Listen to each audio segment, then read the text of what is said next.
নেই তখন মদ খাওয়া গাঁজা খাওয়ার লোকে পয়সা নেয় না তখন হারাম হয় না। কেমন দেশের আদালত, কেমন দেশের বিচার। মুম্বাইয়ে কর্মরত শ্রমিকের মৃত্যু, গ্রামে দাফন নিয়ে সামাজিক বিতর্ক। রাজমিস্ত্রি হিসেবে মুম্বাই দীর্ঘ 15 বছর ধরে কর্মরত ছিলেন মুর্শিদাবাদের দৌলতাবাদ থানার অন্তর্গত গঙ্গাপ্রসাদ গ্রামের বাসিন্দা জুয়েল খান। বয়স 27 বছর। পিতা মৃত আবেদুল খান। জুয়েল খান কিছুদিন পূর্বে কর্মবিরতিতে গ্রামের বাড়িতে এসেছিলেন। প্রায় 1.5 মাস গ্রামে কাটিয়ে পুনরায় কাজের উদ্দেশ্যে মুম্বাই ফিরে যান তিনি। জানা গেছে মুম্বাইয়ের আম্বলি থানা এলাকার আন্ধেরি আরটিও অফিসের বিপরীতে অবস্থিত রয়্যাল বিল্ডিং এ তিনি নির্মাণ শ্রমিকের কাজ করতেন। গত 11 মে রবিবার হঠাৎ দুপুরে প্রবল গরম ও রোদে কাজ করার সময় হার্ট অ্যাটাক করে মাটিতে লুটিয়ে পড়েন তিনি। সহকর্মীরা তৎক্ষণাৎ তাকে স্থানীয় হাসপাতালে নিয়ে গেলে চিকিৎসকরা তাকে মৃত বলে ঘোষণা করেন। জুয়েলের মৃত্যু সংবাদে গোটা পরিবার সহ গ্রামে নেমে এসেছে শোকের ছায়া। আম্বলি থানার পুলিশ প্রশাসনের সহযোগিতায় ও স্থানীয় সমাজসেবীদের প্রচেষ্টায় মৃতদেহটি মঙ্গলবার রাতেই গঙ্গাপ্রসাদ গ্রামে নিজ বাড়িতে পৌঁছে দেওয়া হয়। তবে তারপরেই শুরু হয় এক সামাজিক জটিলতা। স্থানীয় সমাজের রীতি অনুযায়ী মদ্যপ গাঁজাসেবী বা তথাকথিত অসামাজিক লোকেদের সামাজিক কবরস্থানে দাফন করার অনুমতি নেই। সম্প্রতি জুয়েল খান সম্পর্কে সমাজে কিছু নেতিবাচক ধারণা ছড়িয়ে পড়ায় গ্রাম্য নেতৃবৃন্দ সামাজিক কবরস্থানে তার দাফনের অনুমতি দেননি। ফলে বাধ্য হয়ে তার মামা সিরাজুল ইসলাম খানের নিজস্ব আবাদ করা জমিতে জুয়েলের দাফন সম্পন্ন হয়। জুয়েলের পরিবারের পক্ষ থেকে জানানো হয়েছে, সমাজের এই সিদ্ধান্ত যেন কেবল জুয়েলের ক্ষেত্রে প্রযোজ্য না হয়, বরং ভবিষ্যতে এই নিয়ম যেন সবার জন্য সমভাবে প্রয়োগ হয়। তারা সমাজের এই আচরণে গভীরভাবে কষ্ট পেয়েছেন। এই ঘটনা আবারও সমাজের সামনে এক বড় প্রশ্ন তুলে ধরেছে, কোনটি সামাজিক শৃঙ্খলা রক্ষার, কোনটি মানবিকতার পরিপন্থী বৈষম্য। এই ঘটনার বিস্তারিত দেখতে চোখ রাখুন এএস নিউজ বাংলার পর্দায়। জুয়েল খান ছোট থেকেই সে বাবা হারা, বর্তমান পর্যায়ে শ্রমিক হিসাবে মুম্বাইয়ে কাজ করত।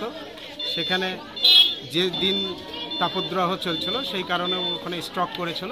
স্ট্রোক করে মুম্বাই মারা গেছিল। সেখান থেকে লাশকে রীতিমতোভাবে প্রশাসনের দ্বারা এবং ডক্টরের দ্বারা রীতিমতো পোস্টমর্টম করে আমরা এখানে নিয়ে এসেছি। তো আমি একজন সমাজের দায়িত্বশীল ব্যক্তি, তো ওইখানে আমার ভাগ্নে যে মদ বা গাঁজা খায় সেজন্য আমার ভাগ্নেকে সমাজে মাটি দিতে দেওয়া হলো না। এই আইনটা যদি ধরে রাখে আমাদের সমাজ, আলহামদুলিল্লাহ, এবং আমার ভাগ্নেকে দিয়ে যদি ভালো কাজ হয় এবং সমাজ যদি কঠোর থাকে, এটাকে আমি বলবৎ মনে করি। তো আমার ভাগ্নেকে দাফন করতে দিল না, দাফন করতে দিল না, এটাকে প্রশাসনকে জানানো হয়েছে। আমি প্রশাসনকে মৌখিকভাবে জানিয়েছি, লিখিতভাবে জানাইনি আমি এখন পর্যন্ত।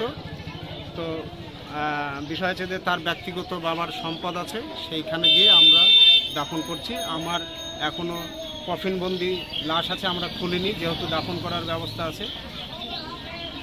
তো আমাদের কি দাবি রাখছেন? আমি দাবি রাখতে চাইছি যাতে আমার গ্রাম এরকম কঠোর থাকে এবং সমাজ কঠোর থাকে। আজ আমার ভাগ্নের দ্বারাই যেহেতু গাঁজা খাওয়ার জন্য দাফন হলো না, প্রত্যেকের যেন এরকম হয়, আমি এটা চাইছি। আমি এটা আইনের কাছেও দ্বারস্থ হব এবং জানাবো। নাম পরিচয়? আমার নাম মোহাম্মদ সিরাজুল ইসলাম খান।